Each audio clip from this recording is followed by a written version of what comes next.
Hi, I'm Guy Powell, and welcome to the next episode of the Backstory on Marketing. If you haven't already done so, please visit ProRelevant.com and sign up for all of these episodes and podcasts. I am the author of the newly released book, The Post-COVID Marketing Machine: Prepare Your Team to Win. You can find more information about this book at marketingmachine.prorelevant.com. Today, we're going to find out about the challenges of digital advertising and ad tech. We'll be talking with Noor Naseer, VP Media Innovations and Technology at Basis Technology. So let me tell you a little bit about Noor. Noor is VP of Media Innovations and Technology at AdTech at the AdTech firm Basis Technologies.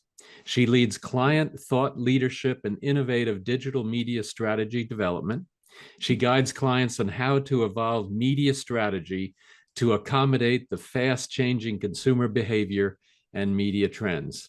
She's written for and been cited in industry outlets including Adweek, Media Post, and Smart Brief. She's spoken at events for the 4As, the American Advertising Federation, the American Marketing Association, and SXSW.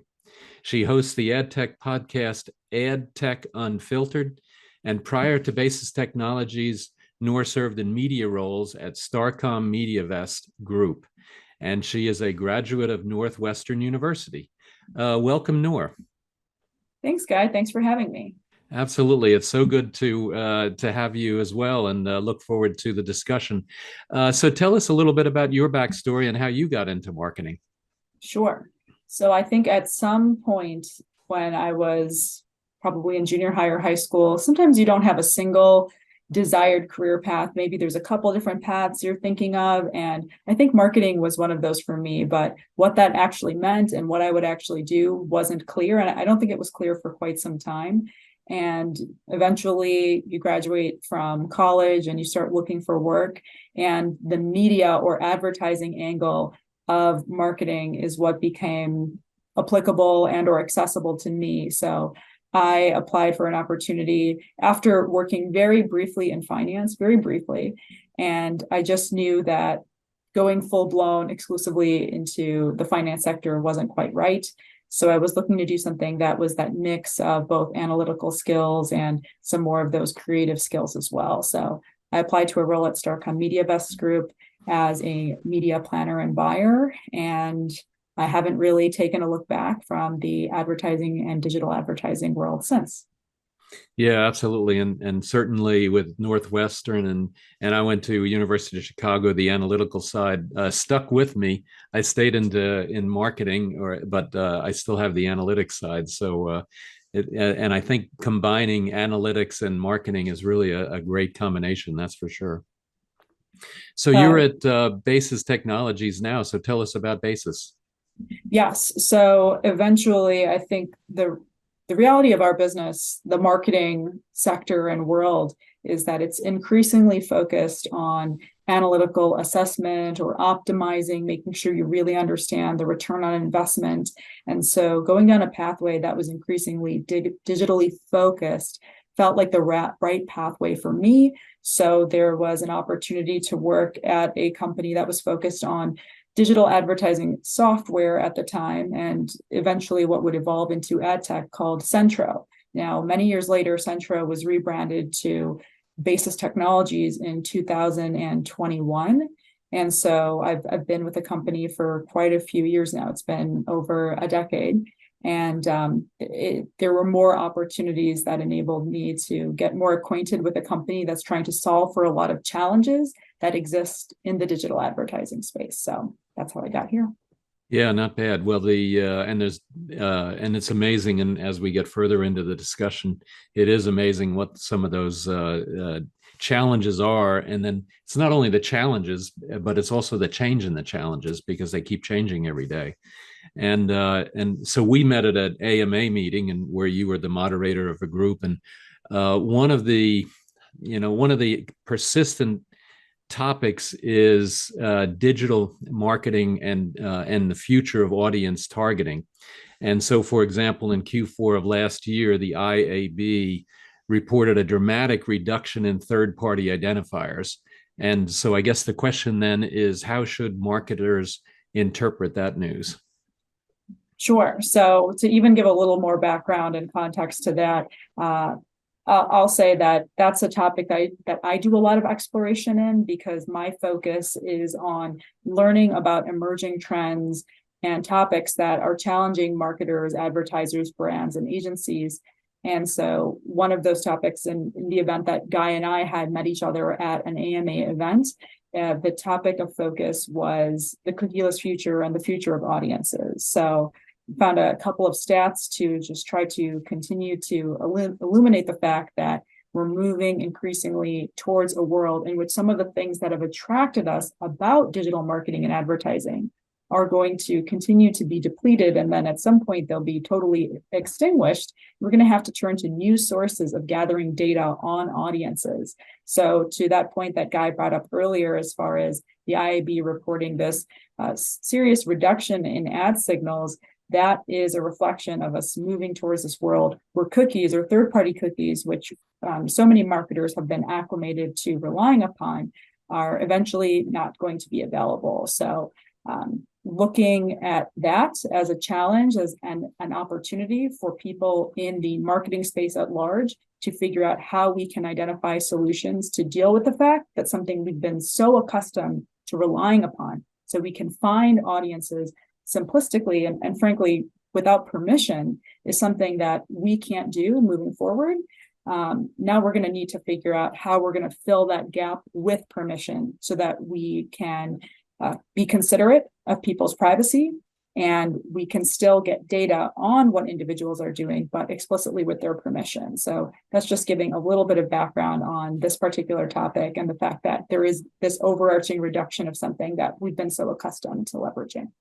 Yeah, right. And I think the that without permission and with permission distinction is now becoming really at the forefront of the whole industry, and how you can end up really doing a very accurate job in targeting, but only in a permissioned way, where you have the authority to go off and actually target and advertise to those specific individuals. And Google keeps threatening to remove the cookies. It looks like it's pretty certain that it's definitely in front of us. They've delayed it a couple of times, and then of course Apple already blocks cookies on Safari. And so a couple of questions there. So how else are they impacting this concept of precision advertising, and who do you see them affecting the most with what they've done? So Apple made a decision to block cookies from being collected a long time ago. In fact, it's been at least a decade since they've blocked them. And I'll take another step back and say that Apple is in the advertising business in many different facets. And one of those ways in which they were, I guess in some ways like an intermediary or a platform by which we were able to gather data via third-party cookies, was through their browser, i.e. Safari. So they have many different means of accessing revenue. So I think the depletion of, or rather the not giving people access to third-party cookie data, really wasn't a big priority for them. They have a lot of other revenue streams. And Apple is actually, even though they've done away with cookies and they have no plans to bring them back, they are working on building out a advertising, I don't know what the right way to describe it is. They're building out, I don't know if they're using the word network, but they're building a solution that more marketers and advertisers and brands can turn to, so that they can target with permission, or permissions that are deemed appropriate based on Apple's philosophies around privacy. And Apple has a very strong external rhetoric and philosophy around what and how they're protecting general consumers, because they have such a consumer-friendly device that is beloved by millions of people around the world. So in terms of going back to your question, there are things that they've already done that have affected a lot of people. I think in some ways we've just gotten acclimated to the fact that Apple is not a resource by which we can gather that information. And alternatively, as they're working on building out a new type of solution, we don't have all the details on what they're going to do so that we can leverage audience, besides knowing that they're going to do it in a way that we expect to be permission oriented. Yeah, that makes a lot of sense, and certainly in terms of where they seem to be going, in terms of having this ability to, in at some point in the future, be able to provide that kind of targeting. Does that only? Do you think that will only apply to people that are subscribers to their services or owners of their devices, or do you think that'll be will stretch out past those two kind of areas of their customer base? So when you say like access to people, do you mean that marketers would only have access to people within the Apple network, as in they own an Apple device? I just want to make sure Yeah. I'm answering the Yeah, question. exactly. So either an Apple device or Apple TV or subscribing to, the whatever it is that, I mean, they've got so many different things that you can either subscribe to or actually buy their devices from.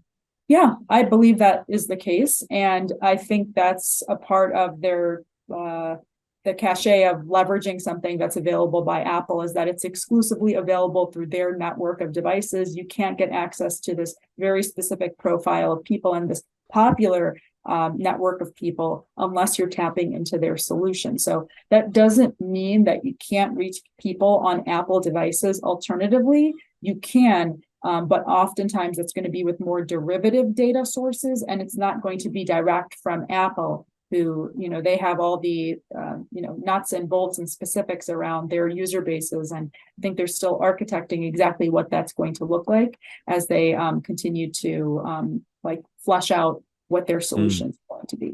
Yeah, yeah. Because I mean, for advertisers, it's so valuable, to know exactly who's reading and viewing and consuming your content, and or the content where you want to advertise. And so it really does help them to significantly improve their capabilities. And you mentioned ROI early on. The ROI has to have gone down. As your targeting gets less and less specific, then your ROI, typically goes down. And I can't imagine that it's done anything else.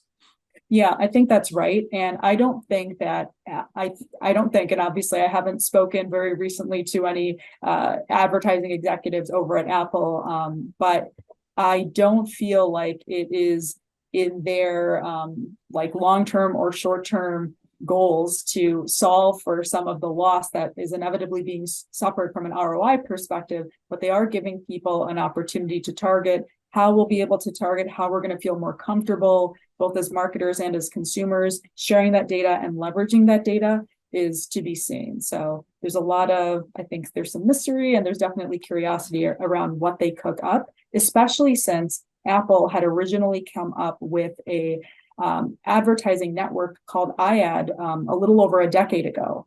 And one of the comments that people had about it from a digital marketing and advertising perspective was that it didn't allow for very robust targeting, especially in an age where really precise targeting was an expectation of a lot of advertisers. So eventually they sunset that solution. And now, many years later, they're coming back to the table, offering something that I think aligns with their brand values and what they're really putting out into the marketplace. So we'll, again, I wish I knew more about what they're cooking up, but I'm very curious.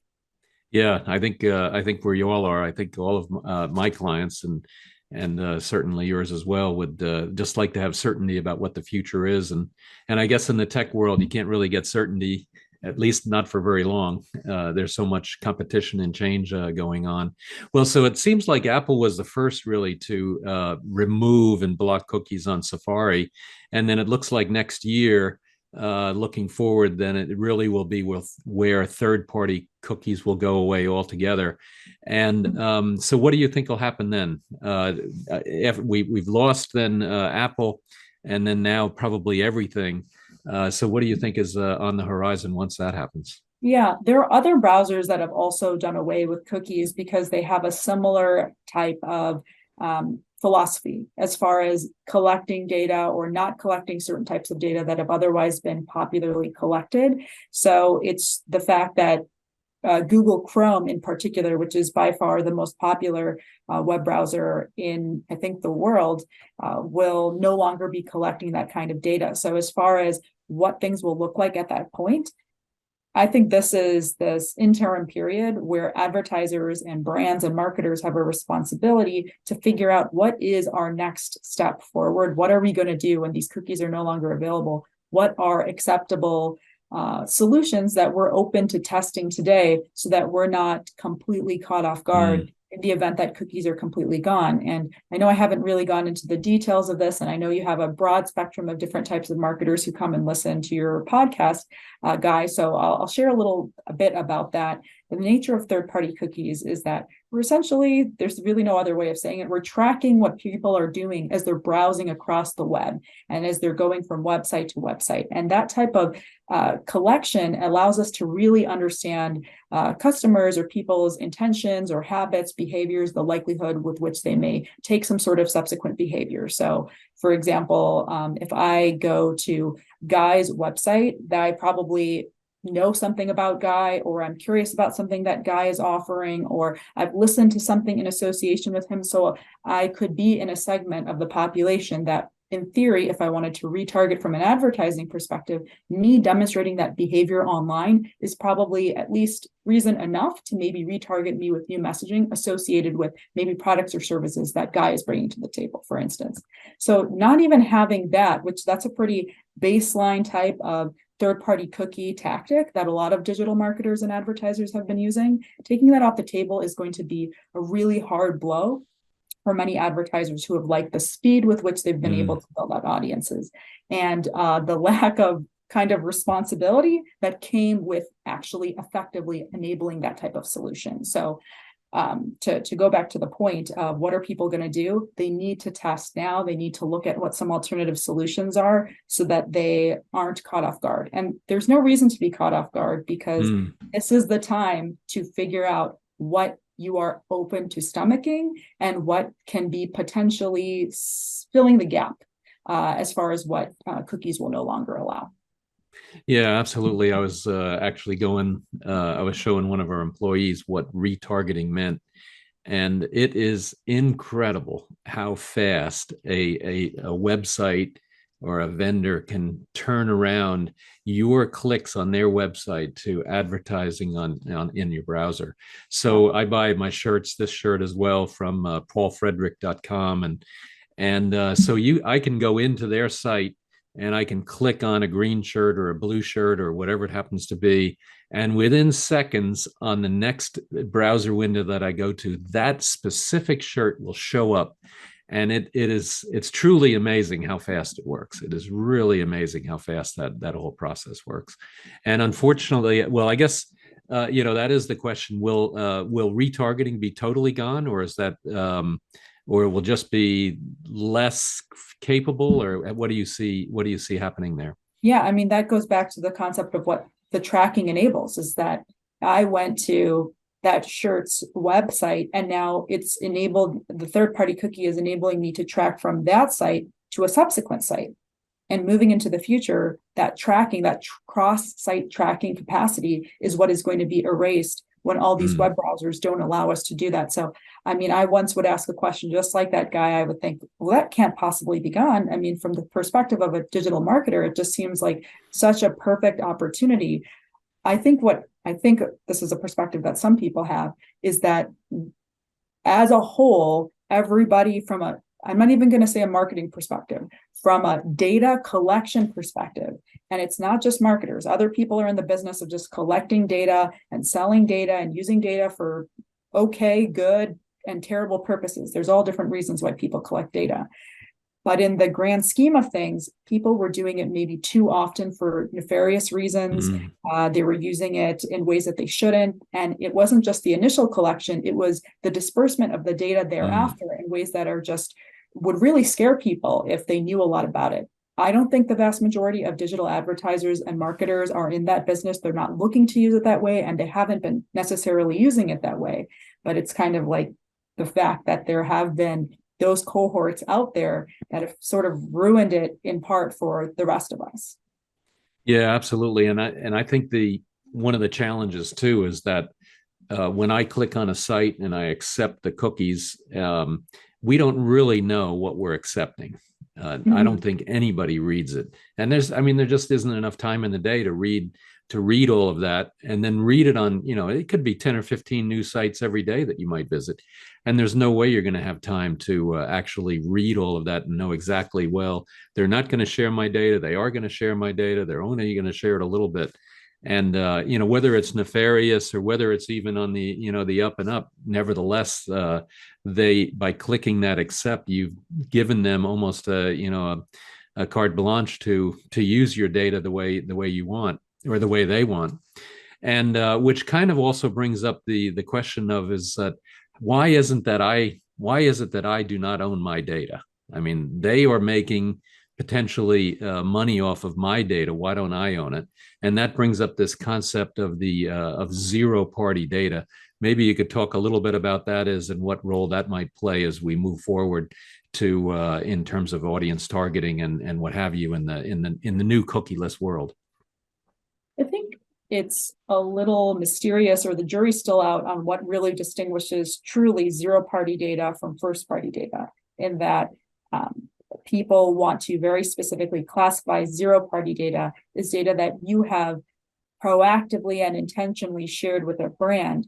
Really, in theory, first-party data should be doing the same thing. The idea is that we should be giving explicit permission when that data is shared. I think different brands, different aggregators might have some different language that they use in reference to what qualifies for each. I will say zero-party data has been mentioned on some occasions. Maybe it's coming back as a language that's being, I'd say, resurfacing. This isn't the first time or era in which I've heard the language zero-party data, but the concept really needs to be the same. When we're asking people for something, they should be willfully sharing it. So I'd say an example of sharing zero-party data is when I want some sort of custom solution to be provided to me, I might be prompted with a quiz from a brand saying, find out the shirt that's right for you, right? You mentioned the example of the shirt earlier. So maybe they want to get some different qualifiers on what my preferences are, such as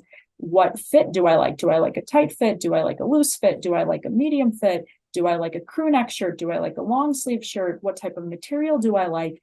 And I'm willfully sharing all that data in the quiz. And then in order for me to get the actual recommendation or result from sharing information in that back and forth I'm having with a brand, you're going to say, you're going to need to share your email and or other types of data, first party data, which in this case, maybe it could be also defined as zero party data with that brand. So I'm willfully doing it. I'm explicitly knowledgeable about the fact that data of mine is being passed along. And subsequently, I think some marketers could refer to that as zero-party data. So that definitely is on the rise, the trend of creating that sort of gamification, that idea of a value exchange. And I think more brands, whether they call it one thing or the other, will need to get into the business of doing that. Yeah, and I was thinking of that as well, but it's actually, I was thinking also more where, let's say that there is a third party that is a database of anybody's user information, and I've kind of then said, okay, well, you can have my information in terms of my age, demographics, where I live, et cetera, and but for me giving that to you, I want you to charge every one of the advertisers that wants to use that, and then where I could potentially even I don't know if it's a lot of money or not. I guess it depends on how much you browse, but where I could then potentially start to get some of the money back that the advertisers are right now reaping 100% of it when it is my data. And I don't know, have you seen it that way as well, or is that kind of far-fetched still? I think it's still a little far-fetched at this time, in that it would require coming up with a system and who is going to be responsible for both paying you out and validating or ensuring that your data is only being shared with certain parties. Who's going to take on that labor and responsibility? And I don't know that there's been a lot of, if it really was something that had popularized, I think more of us would be familiar with how that opportunity is coming to the table. I would say another way in which that sort of exists, and has been around for some time is sometimes like focus groups, right? Where you're volunteering to share information and maybe some specifics about your demographics are being shared. It's not necessary that, my name and, all the nuances around my very particular bio data are being passed along. But that would be an example where I think there's a translated or value exchange experience that somewhat equates to what you're describing. As far as all the other alternatives, I just see there being a lot of roadblocks to both offering or figuring out what you're being paid, and then subsequently knowing that the data isn't being passed along to additional resources. So if you hear anything about it, let me know, because I'd be curious if that really comes to fruition. Yeah, interesting. I was very, very interesting. I was thinking that was further along with, so thank you for that. With all of these changes, when you think about maybe back 20 years when, as an advertiser, you would buy linear TV and you'd buy a demographic, women from age, 45 to 55, or men from 20 to 30 years old, or whatever it happens to be, or print. You might buy a print magazine and they give you some demographics, and that's all you got.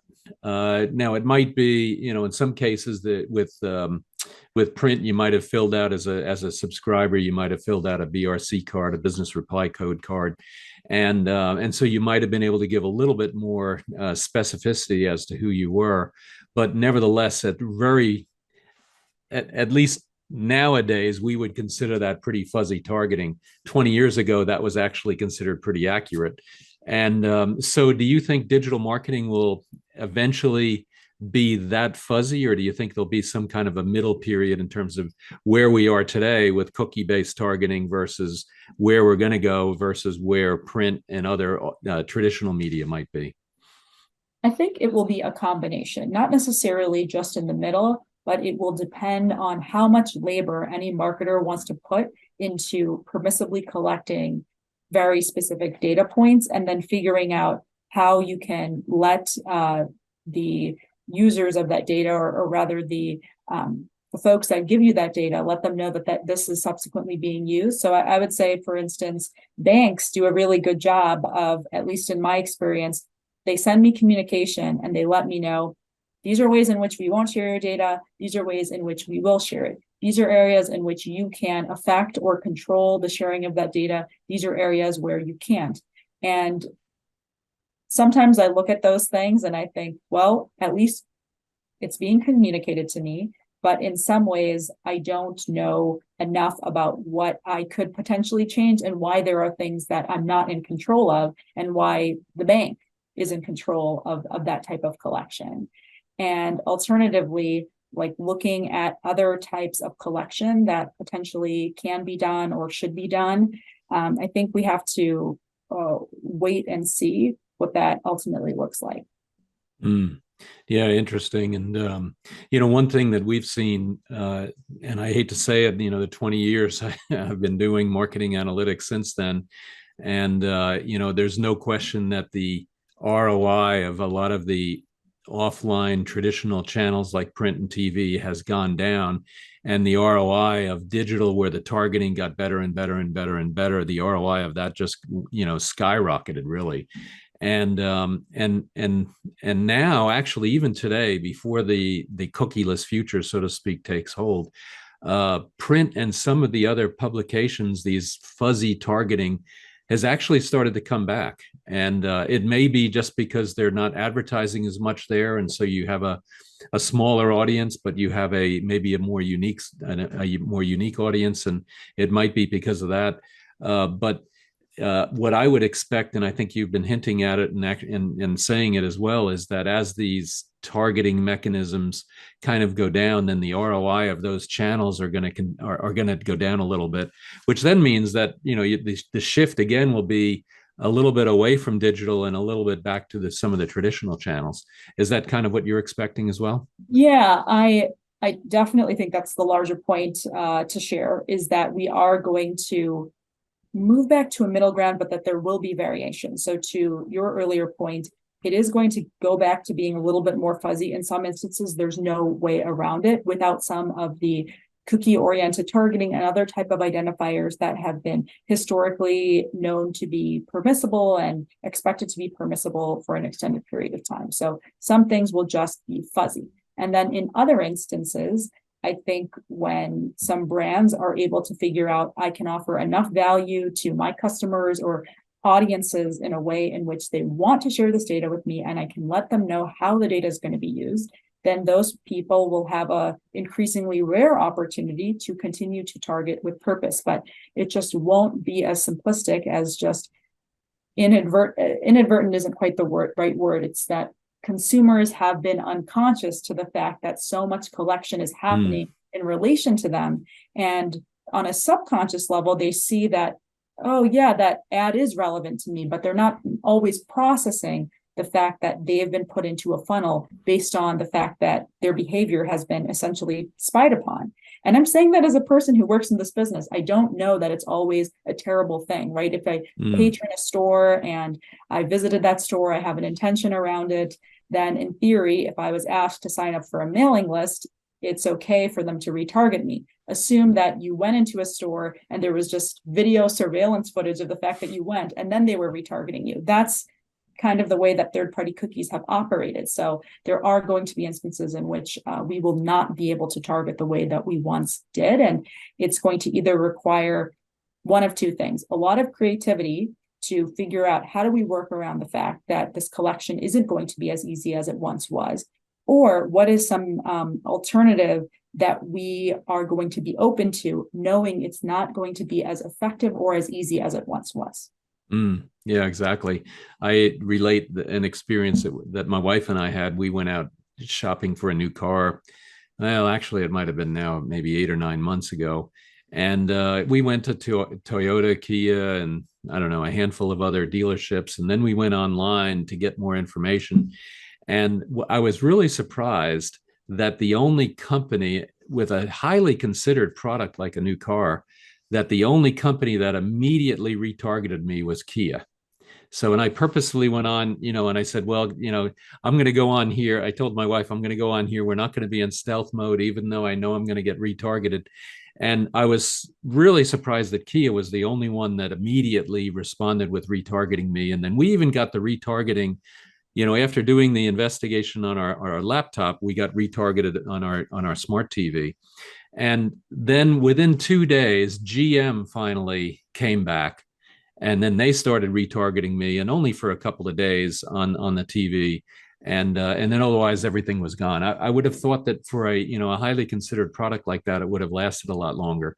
And I think if you're not a marketer and not a technology kind of a marketer, and I kind of like watching that kind of stuff take place, then it was kind of interesting to see it unfold right before your eyes. And then my wife was going, "Oh my God, they shouldn't have that kind of information on me," and yet she's being retargeted all the time. So yeah, I think about things like that, and of course it's going to be somewhat speculative even when we observe those kinds of behaviors, or we observe those outcomes, I should say, as far as I'm getting retargeted, what led to that retargeting, what type of tactics must the advertiser or marketer have put forward in order for me to be targeted very quickly, like Kia, or with there being a little bit of a lag like GM? Is that a fault of the mechanics or the tactics that they're leveraging? Was it something intentional that there was a delay? It's always a little bit hard to know, because the nature of this type of tactic is that it's all based on real-time biddable impressions. So the speed with which they're able to reach you was likely a mechanism or a factor in how fast they were able to reach you. Whereas with the old school ways of targeting, if we want to call it targeting via billboards or television, it's based on a spot. It's based on flight dates. You're going to be reached when it's scheduled. And these are things that we've become really acclimated to, is just knowing that in a very tight window, when I presume my prospective Kia customer is going to want to purchase this car, maybe Kia's perception is that it's in a really tight window. This person is dedicating a couple weekends to this. We need to get in aggressively and make sure that Kia is top of mind. Maybe there's also an element to the fact that there are some key competitors and they don't want you to take a deal associated with one of them. But again, this is all speculative, and some of the magic qualities of that programmatic or digital advertising.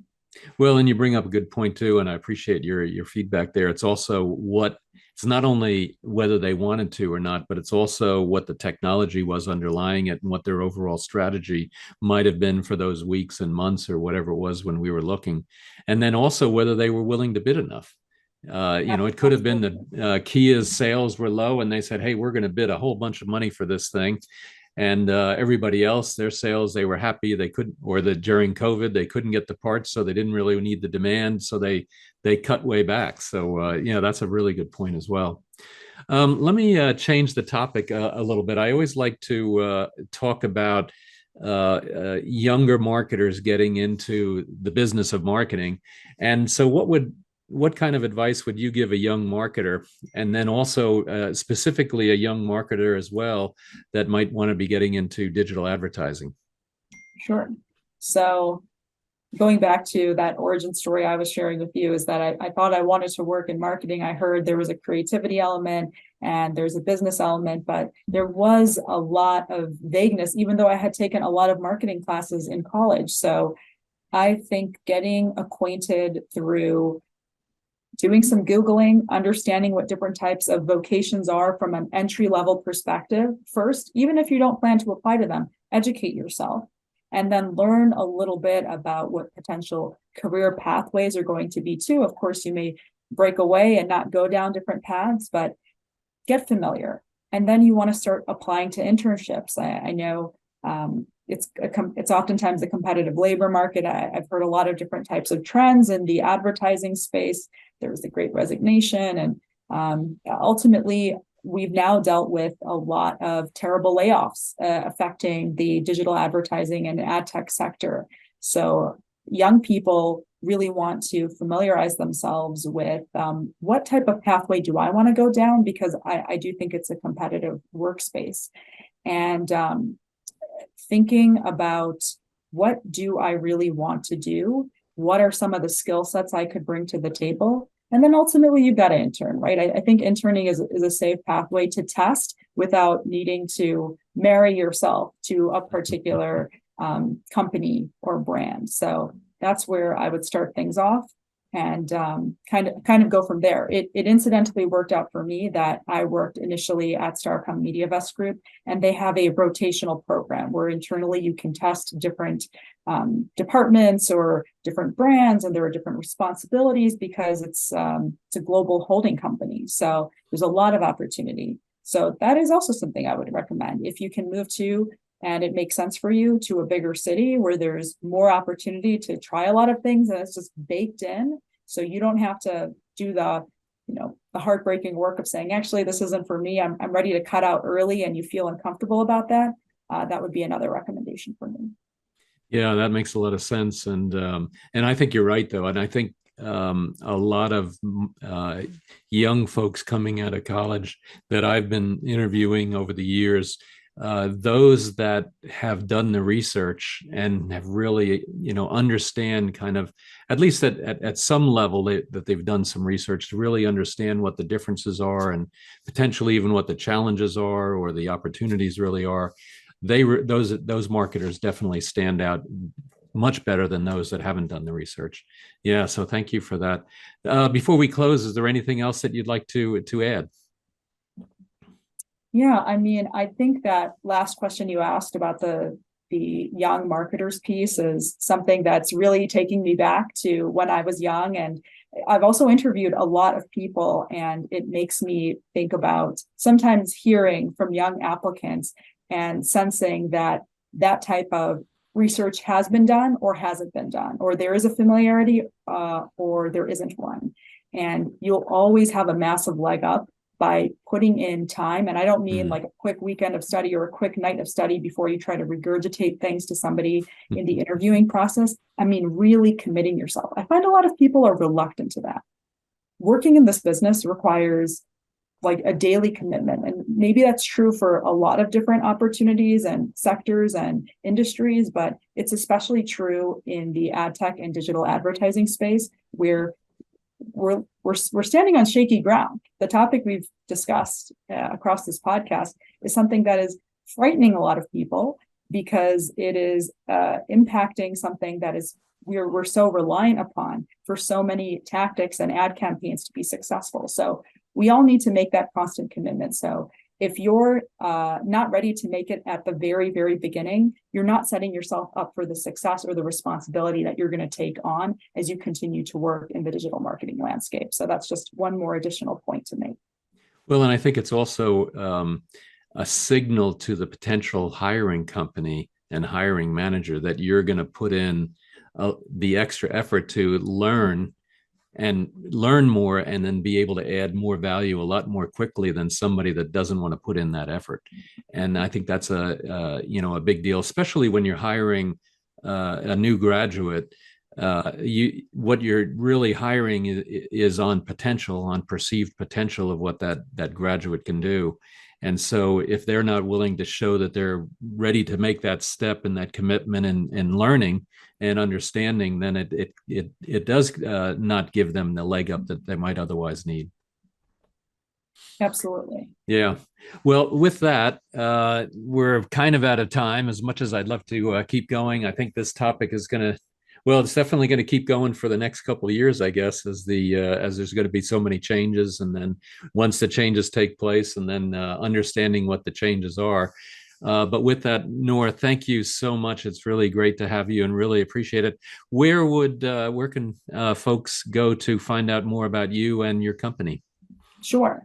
So if you want to learn more about advertising technology and software that is being made so people can ease the complicated and sometimes convoluted nature of building out a digital media plan or programmatic media plan, you can go to basis.net. That's basis.net.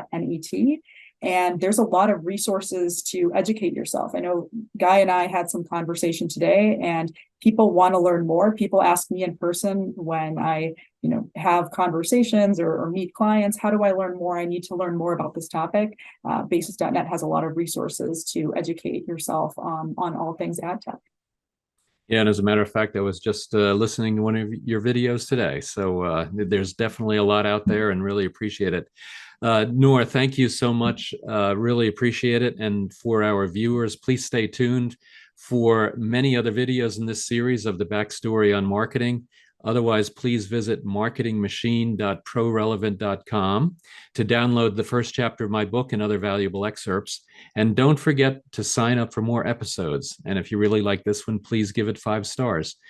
Noor, thank you so much. Yeah, it's been a pleasure. Thanks, Guy. Thank you.